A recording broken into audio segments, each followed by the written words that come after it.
Bienvenidos a todos, espero se encuentren muy bien.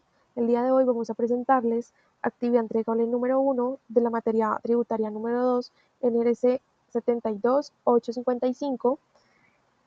Y bueno, vamos a iniciar. En el caso número 1 nos indica que la señora Tatiana desea presentar la declaración de renta año 2024.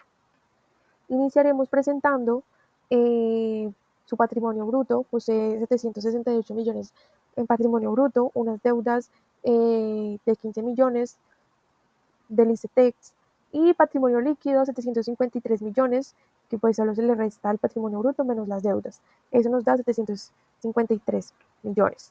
Ya para la renta de trabajo y renta capital, aquí podemos evidenciar que tuvo renta laboral, salarios, por concepto de salarios, prestaciones sociales, cesantías de intereses, honorarios y otros pagos. Eso en total nos dio 239 millones 363 mil. Por el lado de las rentas de capital, se evidenció que tuvo arriendos de 14 millones 400 y rendimientos bancarios por 506 mil.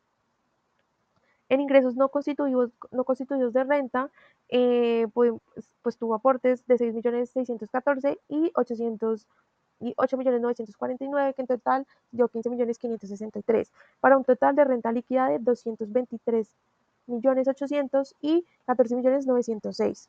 Para el aporte de rentas líquidas y deducciones, vemos que tuvo aportes a pensión por 17 millones de pesos y estos 50 son las cesantías por un valor de 13 millones y el 25% de la renta, pues de la renta laboral, que en total dio 42 millones 363, pero aquí se tomó el límite legal, que en sí nos dio 37 millones 181.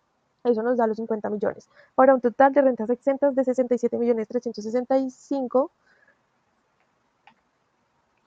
Ya para la parte de deducciones imputables, se tomó lo que son aportes a pensión, intereses de ICETEX, medicina prepagada y dependientes económicos, que también se aplicó el límite legal. Ya para rentas exentas y deducciones imputables limitadas, aquí lo que se tomó fue los dependientes, que se puede tomar hasta 72 VTs, hasta por 4 personas. Aquí se tomó 6.777.360. También se tomó la deducción de factura electrónica del 1% y el límite de las 1.340 VTs. Eso nos dio en total 70.744. Y aquí podemos ver que la renta líquida ordinaria pues nos quedarían 167.961.540, lo que equivale a 3.569 VTs, pues aplicándolo en la tabla del Estatuto Tributario para personas naturales, los primeros 1.700 VTs no pagan el 28%. Sobre el excedente se calcula el impuesto de la siguiente forma: se calcula de 1.869 VTs por el 28%, que eso nos da 523 VTs, más 116 VTs, que es la tarifa fija, que nos estaría dando, 639 VTs, lo que equivale al impuesto neto de renta, que nos daría 30.085, así como nos da aquí en la tabla. Y podemos ver también que tiene retenciones de daño gravable a declarar, tiene en total retenciones por honorarios y salarios, para un total de 22.352.000.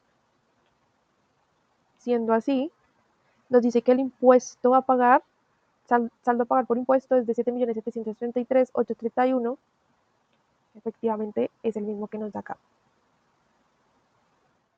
Para este caso se aplica la cédula general, que según el artículo 335 del Estatuto Tributario está compuesto por rentas de trabajo, que es por conceptos de salarios, prestaciones sociales, otros pagos, cesantías e intereses y honorarios. Asimismo, las rentas de capital, que son los obtenidos por conceptos de intereses, rendimientos financieros, arrendamientos, entre otros, según el artículo 338 del Estatuto Tributario.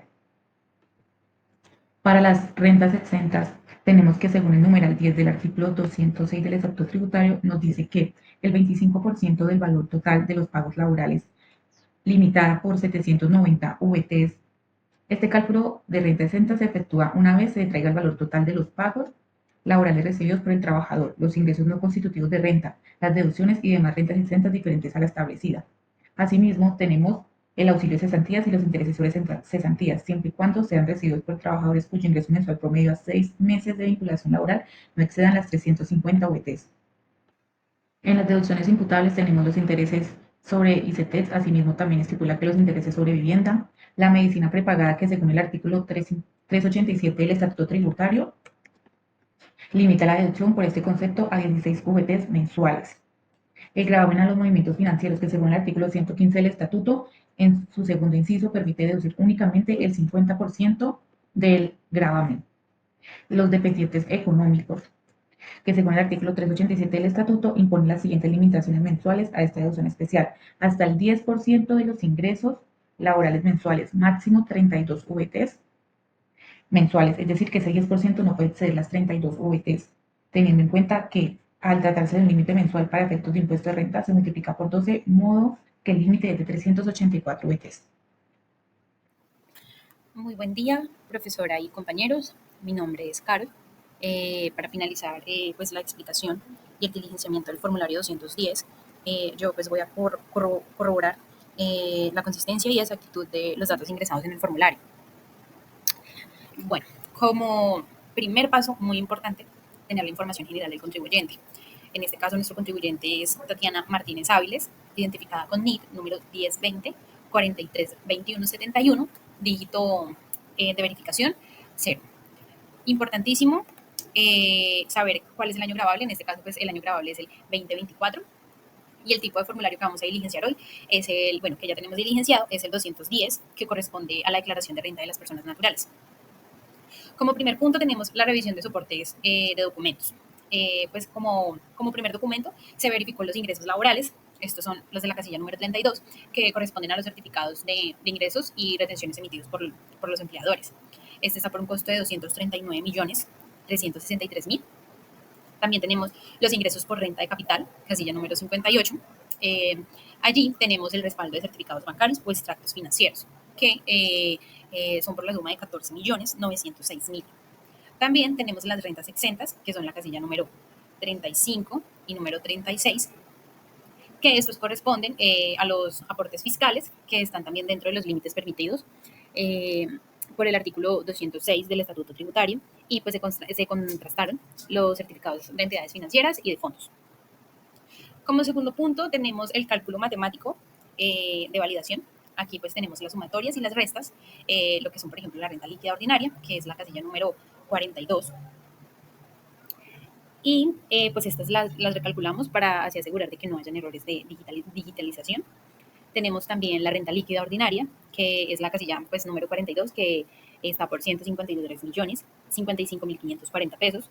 Este es el resultado de la resta de la casilla número 34, número 41, que estos corresponden, pues, como ya lo dijimos, a la renta líquida y a las rentas exentas. Este valor corresponde a la renta líquida ordinaria de la cédula general del contribuyente. También tenemos como tercer punto la aplicación correcta de límites y topes legales. Se verificó que la sumatoria de las rentas exentas y de las deducciones no se excedieran el 40% del ingreso neto, ni el límite global que está permitido. Esto lo podemos evidenciar aquí en la casilla número 41. Y el tope de deducción por aportes fiscales y otras rentas exentas se encuentran dentro del umbral legal. Como cuarto punto tenemos la revisión de retenciones aplicadas. Se contrastaron las retenciones en la fuente reportadas, que estas son la casilla número 132. Allí pues tenemos como tal los certificados recibidos por el empleador y de las entidades financieras. Esta casilla está por 22.352.000 pesos. Como quinto y último paso tenemos el resultado de la liquidación privada. En este primero pues se revisó que el impuesto a cargo, que es la casilla número 129, fuera coherente con las bases gravables y las tarifas aplicables. Esta casilla está por 30.085.831 pesos. Y también pues tenemos el saldo a pagar al final, que es la casilla número 136, y esta está por 7.733.831 pesos, que pues coincide ya con el impuesto neto, menos las retenciones declaradas. Ya pues como último, pues se realizó la revisión y conciliación de los valores aquí consignados en el formulario 210, correspondiente al año grabable 2024, con base en los documentos soportes del contribuyente. También se verificaron, pues, muy importante, los ingresos, las deducciones, retenciones y patrimonio, así validando pues la consistencia numérica y también legal conforme a la normativa vigente. Muchas gracias, espero tengan un buen día. Buenas noches, desglosando el punto 3 frente a qué consideraciones nosotros tenemos en cuanto al saldo a pagar o el saldo a favor, que en este caso fue saldo a pagar, en este caso de la renta. Estamos hablando de unos ingresos de patrimonio directamente en cuanto a los apartamentos que tiene en este caso el contribuyente. Estamos hablando del apartamento Villavicencio, Bogotá y un automóvil para un total de el saldo, bueno, un saldo en cuenta para un total de 768 millones. A eso le restamos la deuda del ICETEX para un patrimonio líquido de 753 millones netamente de patrimonio para seguir con los demás aspectos.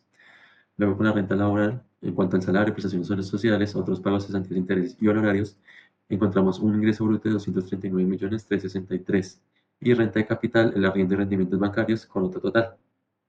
Ingreso no constitutivo de renta, los aportes directamente a salud pensión, para el total, en este caso, renta líquida, aportes voluntarios de pensiones de 17 millones. Listo, con esto vamos a tener en cuenta directamente en cuanto al patrimonio, rentas a capital, rentas laborales y los ingresos no constitutivos para, en este caso, tomar la base en cuanto a la renta líquida. Tenemos también en este caso las otras deducciones imputables. Estamos hablando de los intereses del ICETEX frente a la deuda que ya había presentado, medicina prepagada, gravamen financiero, los dependientes económicos del 10% y los dependientes de 72 VTs, con un límite de 18 millones, que en este caso se tomó a base de los 18 millones, que era en base al límite. Voy a anexar también, ya en la parte inferior podemos evidenciar directamente el total de deducciones imputables. Entonces, lo que tomamos es directamente sobre esas otras rentas exentas, que son 62 rentas, y el límite de 37 millones, para que asimismo tomemos en cuanto a base y en cuanto al procedimiento que nosotros vamos a calcular directamente esa pensión, esa renta, perdón.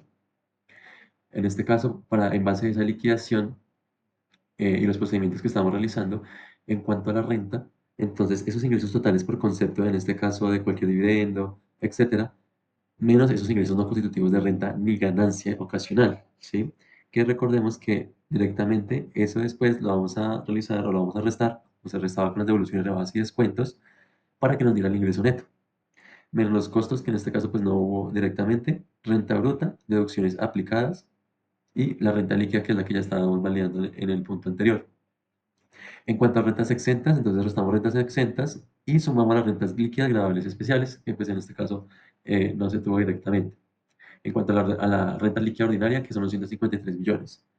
Luego, eso nos va del total de la renta líquida gravable, bueno, en este caso con la cédula correspondiente, cédula general, que estamos hablando de las tres rentas aplicadas, a cédula general, acciones de deducciones y renta líquida de cédula, con los valores correspondientes. Para que esto, pues ya saquemos directamente la tarifa aplicada, permítanme, yo les comparto en la cual evidenciamos directamente base grabada en VT, 2700 VT por ese 28% que estábamos validando, más las 116 VTs, que corresponden a los valores que mencionamos anteriormente, ya ubicados en VTs, para que nos dé directamente el impuesto neto de renta. ¿Qué consideraciones o evidenciamos directamente en el trabajo? Entonces, para la aplicación de cada uno de ellos, encontramos lo que son las retenciones que se están aplicando por honorarios y salarios para el total de las retenciones, que en este caso nos da renta líquida agradable y tarifa, impuesto básico a la renta, descuentos tributarios que en el momento no se evidenciaron y el impuesto a la renta correspondiente.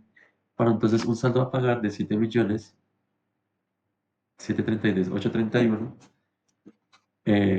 Lo que consideramos directamente en cuanto al saldo a pagar es que las rentas, o en este caso lo que se realizó en cuanto a la renta líquida ordinaria, y los descuentos, pues hubo una mayor proporción en cuanto a los ingresos mencionados y deducciones aplicadas para el resultante en cuanto al saldo a pagar por impuesto, también por la renta en la que estaba clasificada nuestro contribuyente, lo que realizaba como tal, en este caso con ese patrimonio y con lo que daba con rentabilidad con los demás apartados. Por eso, en este caso, el saldo a pagar directamente o sea, sí tuvo como tal un valor a deducir, pero entonces fue mayoritario en cuanto a menos las retenciones que se le estaban aplicando y rentas, Asimismo, pues lo estaba aplicando directamente cada uno de los conceptos, para que al final sí nos diera el saldo a pagar correspondiente.